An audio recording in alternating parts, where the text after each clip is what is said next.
My husband pleaded for me not to attend his law school graduation. Why this? I questioned. He scoffed. I don't want them to discover you're simply a server. With coldness he stated, I'll say that you are dead. Do not contact me again. I departed weeping. Years later, on his nuptial day, my phone refused to stop ringing. His mother, his new wife, all demanded what transpired. Can you imagine the man you sacrificed everything for, the man you literally bled for, looking you dead in the eye just 2 weeks before his graduation and telling you, don't come. I don't want people knowing you're just a waitress. Just a waitress.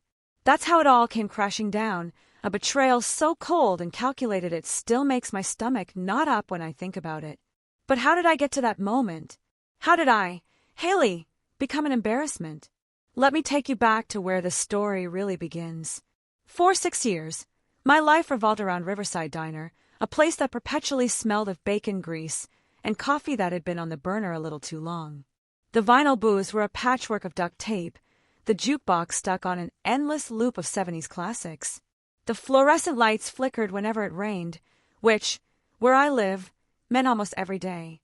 But this diner, this was my kingdom. I knew every chipped tile, every wobbly table, every squeaky kitchen door. I knew which coffee pot dripped and which one poured true. And more than the place itself, I knew the people. I knew Professor Hicks, who came in at 7:15 sharp for black coffee and 2 sugars, leaving a neatly folded $2 tip in the third booth. I knew the lost university students who'd camp out for hours, debating constitutional law and criminal procedure, their textbooks and laptops spread like empires. They talk about tort reform and appellate briefs, gesturing with highlighters, oblivious to the woman refilling their waters. To them, I was invisible, just part of the furniture, as permanent and unseen as the chipped formica. They never even learned my name, though it was right there on my name tag. My coworkers became my family. Maria, who could spot a bad tipper or a potential problem customer the moment they walked in, taught me to handle rudeness with a smile that never quite reached my eyes. Devin, scrubbing pots in the back, working his way through community college, shared his wisdom. Every job teaches you something valuable if you pay attention. And washing dishes, that teaches patience, and the satisfaction of turning chaos into order.